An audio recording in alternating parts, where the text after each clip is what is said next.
J'espère que vous allez tous et toutes très bien aujourd'hui. Moi, ça va super. Comme vous l'avez vu dans le titre, le thème de la vidéo s'annonce, ma foi, assez clivant. J'ai l'impression. Cette vidéo s'intitule donc « Pourquoi la société déteste-t-elle les femmes maghrébines ?» Ce titre fait référence à un article du journal indépendant Politis et de son autrice Nesrine Slaoui, qui est une journaliste, autrice, romancière, qui a proposé un angle de vue que j'ai trouvé extrêmement intéressant.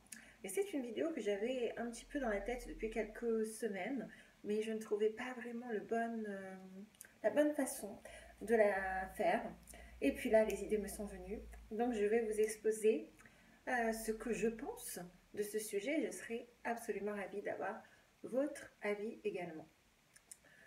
Peut-être petite précision, avant de commencer, je voudrais dire déjà quelque chose qui m'apparaît fondamental. À titre personnel, je m'inscris dans l'universalisme. Je me définis comme une citoyenne du monde. Donc, ça ne m'amuse pas vraiment de catégoriser les choses, mais si l'on veut être pertinent, je crois que si l'on veut bien nommer les maux de notre société, on doit s'atteler à pouvoir présenter le réel tel qu'il est. Et ainsi, l'on est obligé de regarder les réalités en face, qui veulent que nous ne sommes pas traités à la même enseigne, selon notre couleur de peau, selon nos origines, selon notre religion. Et comme je vous l'ai dit, cela ne m'amuse pas de faire des différences. Moi, lorsque je fais des vidéos, je m'adresse à tout le monde, indépendamment de votre nationalité, de votre couleur de peau, de vos origines présupposées. Je m'adresse à mes frères et sœurs en humanité. Mais dans cette vidéo, je vais classifier un petit peu. Voilà, donc je préfère vous prévenir. Et d'ailleurs, à ce propos, petit point lié au vocabulaire, étant donné qu'on va parler principalement, mais pas que, des femmes maghrébines. Dans l'espace public, nous sommes considérés comme des Arabes. Ce terme me semble problématique à plus d'un titre. Premièrement parce qu'il est désormais catégorisé péjorativement. Quand on parle des Arabes dans la sphère publique, on entend inconsciemment quelque chose de négatif. D'autre part, il m'apparaît qu'il semble nier l'héritage multiple de nos identités. En tant que personne venant d'Afrique du Nord, du Maghreb, par exemple, les Berbères ou Amaziques ne sont pas des Arabes. Au sein des populations dites berbères, on trouve les Kabyles, on trouve les Touaregs, on trouve les Chaouis. Comme je vous l'ai dit, moi je suis berbère Chaoui du côté de mon père, donc de l'Algérie, et je suis aussi berbère du côté de ma mère du Maroc.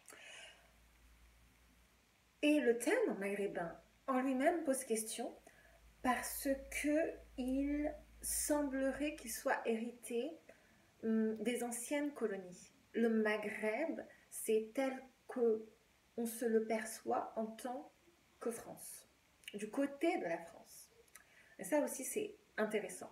Donc, le débat n'est pas tranché. On ne sait pas véritablement comment bien nommer les choses. Dans cette vidéo, je dirais maghrébine, ou je dirais personne issue de l'Afrique du Nord. Mais voilà, ça me semblait important de le mentionner. Donc, pourquoi la société déteste-t-elle les femmes maghrébines? Pour le comprendre, il faut revenir à l'héritage colonial, là où tout commence. Les femmes issues des pays des anciennes colonies d'Afrique et d'Afrique du Nord étaient réputées appartenir à tout le monde, à l'homme africain, l'homme maghrébin et aussi à l'homme blanc. Tandis que traditionnellement, la femme blanche est la propriété exclusive de l'homme blanc. Et à cet égard, on a eu une tendance, et encore aujourd'hui, selon les contextes, à criminaliser les unions mixtes. Quand il s'agit d'une femme blanche qui est en couple avec un homme noir ou avec un homme maghrébin, on reproche à cet homme d'avoir pris notre femme. Vous voyez, je pense très bien à quoi je fais référence. Le mythe de la femme nord-africaine et africaine, c'est un corps qui est érotisé, qui est sensualisé, hypersexualisé, un corps voluptueux, avec tout un imaginaire. On parle d'orientalisme qui voudrait que les femmes africaines, dans leur ensemble, aiment le sexe. C'est particulièrement bien illustré en France dans la télé-réalité, où l'on a mis à dessein en avant des femmes exubérantes, des femmes dévergondées, qui parlent fort, très maquillées, à la féminité débordante aussi. Et on a volontairement exagéré ces personnages. On pense bien évidemment à Ayem Nabila dans les années 2010. Et on retrouve le même phénomène dans l'univers musical, dans la chanson, que ce soit Imen ES, Marwa Loud, Weshden plus récemment, et on les cantonne à cette place. Il n'est évidemment pas question que la femme maghrébine ou la femme africaine revendique des droits à exister ailleurs que dans ces domaines, revendique des droits à faire de la politique par exemple, en étant ce qu'elles sont, féminines, etc. Non, on leur dénie ce droit.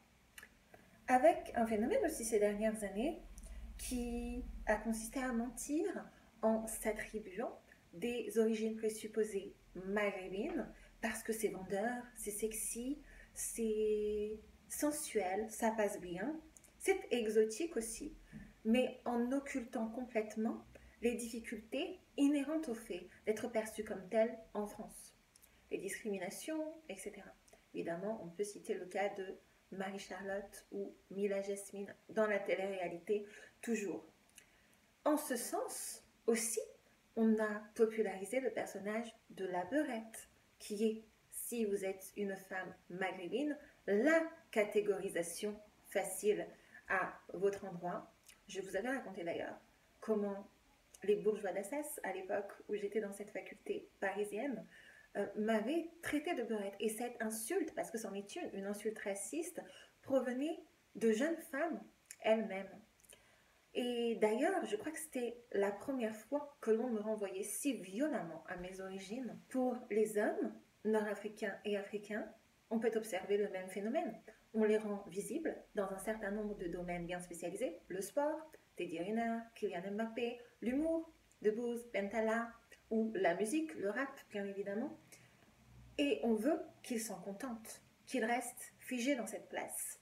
Et pour ceux qui seraient parvenus à se détacher d'elle, qui seraient devenus des transfuges de classe, comme on dit communément désormais, c'est-à-dire qui auraient réussi à accéder à une classe sociale dite supérieure, avec les gros guillemets que cela recouvre, et qui sont issus de l'immigration particulièrement, il faut que ces personnes fassent obligatoirement allégeance au système, qu'elles le remercient, qu'elles en louent les mérites, qu'elles le vantent, qu'elles lui fassent des éloges à tout prix. D'ailleurs, force est de constater que beaucoup de personnes issues de l'immigration ont complètement adhéré à l'idéologie capitaliste et à un capitalisme débridé qui veut que je veux réussir à tout prix et ma réussite passe par gagner beaucoup d'argent. En éludant complètement la critique de ce système, c'est presque pour moi une domestication des esprits, c'est comme ça que je l'appelle, qui voudrait que l'on reste bien cloisonné dans ce cadre, qui pourtant nous aliène, qui pourtant nous fait subir tout un tas de violences et qui nous fait souffrir, mais au lieu de le remettre en cause, comme dans le cadre presque d'un syndrome de Stockholm, on le loue et on veut à tout prix y adhérer. Cela passe bien évidemment aussi, et c'est là où toute la dramaturgie intervient, par un reniement de soi-même, de ses racines, de ses origines, de sa culture. Il ne peut en être autrement, malheureusement. Pour les hommes africains et nord-africains, le racisme se traduit et s'induit par des discriminations à l'embauche, au logement, par du contrôle au faciès, par les violences policières, qui sont maintenant bien étayées, par aussi le fait de se faire refouler en boîte de nuit. Et évidemment, ça n'est pas la même chose. Il n'y a pas la même violence dans le fait de subir du contrôle au faciès ou un refoulage en boîte de nuit, mais c'est un continuum dans la violence. Et ça existe encore, bien évidemment. Je peux vous dire, de source sûre, que dans la Nièvre, il y a encore des boîtes de nuit qui ne permettent pas à des hommes étant perçus comme nord-africains d'entrer dans la discothèque. Oui, en France, aujourd'hui, en 2024, cela existe encore. Pour ce qui est des femmes, en revanche, africaines et nord-africaines, les choses se font de manière plus insidieuse. Évidemment, elles subissent aussi la discrimination à l'embauche, au logement, notamment eu égard à leur patronyme. Mais peut-être se font-elles moins refoulées en boîte de nuit. Et au niveau du travail, on les retrouve majoritairement dans des emplois ultra précaires, en bas de l'échelle sociale, dans les fonctions d'ouvrières, de femmes de ménage, de travailleuses à l'usine. Et de surcroît, elles subissent dans le monde du travail une double violence. Celle de la subordination et de l'assujettissement des hommes, parce que, évidemment, elles sont des femmes, donc elles subissent de plein fouet le système patriarcal et la domination masculine. Mais vous rajoutez à cela celle des femmes blanches, qui sont dans la hiérarchie à un niveau plus élevé que les femmes considérées comme maghrébines ou africaines. Alors, on peut se dire que non, ça n'est pas vraiment vrai. La France, c'est le pays des Lumières, c'est le pays des droits de l'homme. On a mis au fronton de nos mairies l'égalité comme valeur cardinale. Ce que tu nous racontes, cela n'existe pas. Tout le monde a sa chance. Mais oui, force est de relever que la réalité est là et elle est implacable pour celles et ceux qui le vivent. Et je poursuis sur YouTube et dans le monde de l'influence, c'est la même chose. Les influenceuses blanches sont regardées majoritairement par des spectatrices blanches et il ne s'agit évidemment pas là de politiser les enjeux. Elles s'inscrivent évidemment dans la promotion du capitalisme et il s'agit de faire vendre, donc de consommer, consommer, consommer, en ne remettant pas du tout en cause le système.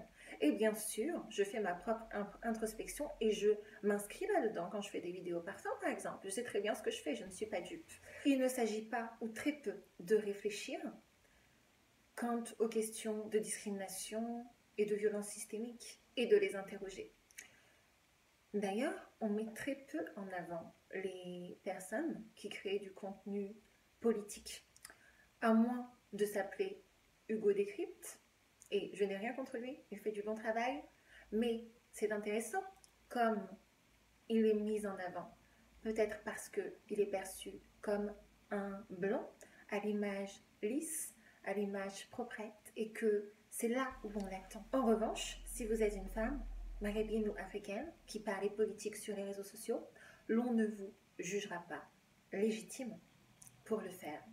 A fortiori, quand vous refusez de vous plier au système, le système qui voudrait que vous adoptiez une certaine posture. À titre personnel, je me refuse absolument à porter une veste d'homme pour parler politique. Et je sais bien, ça dérange beaucoup. Et en même temps, je suis obligée aussi de relever que l'on a tendance à être moins sensible dès lors que l'on ne subit pas certaines problématiques. Et en tant que femme blanche, on subit bien évidemment un système violent, un système patriarcal, mais pas le racisme, pas la fantasmagorie du corps suave et sensuel des femmes africaines. Or, pour les femmes racisées, je n'aime pas vraiment ce terme, mais désormais c'est comme cela qu'on dit, on subit tout cela à la fois, plus le racisme systémique d'une société qui ne veut pas évoluer.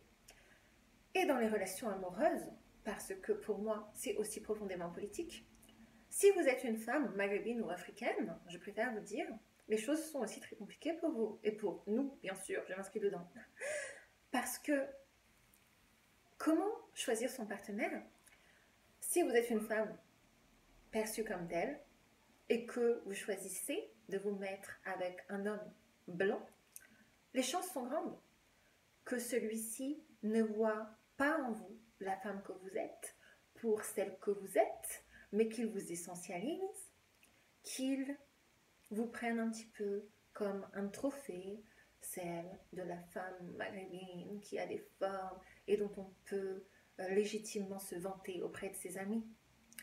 Heureusement, tous les hommes blancs ne fonctionnent pas comme cela, mais c'est le cas pour un certain nombre d'entre eux. Et si vous choisissez un partenaire maghrébin, les choses sont aussi très compliquées parce que, en général, vous devez composer avec un homme qui doit gérer ses traumatismes multiples, liés au fait qu'il ne sait pas vraiment comment faire pour se retrouver dans ces injonctions complexes qui lui sont faites à la masculinité et au regard qu'il porte sur la domination masculine, parce qu'évidemment il reste un homme.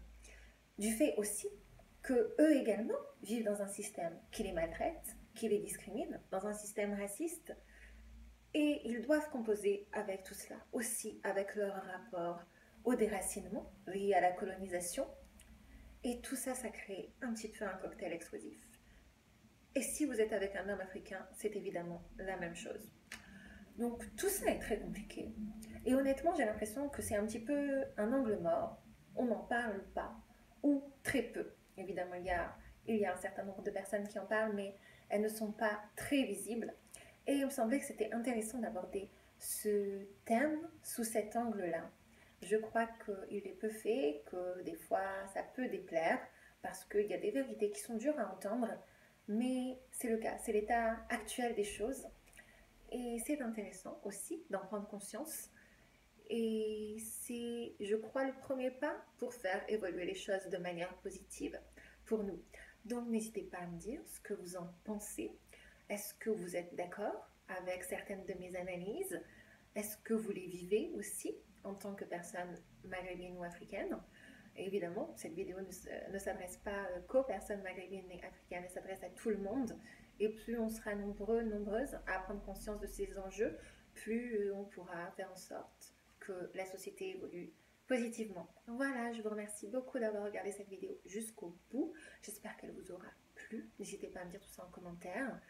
Vous pouvez bien sûr commenter, mais il faut que ce soit cordial, respectueux, argumenté, comme d'habitude. Et en attendant une prochaine vidéo, je vous fais de gros bisous et je vous dis à très très vite. Surtout, prenez bien soin de vous. Bye!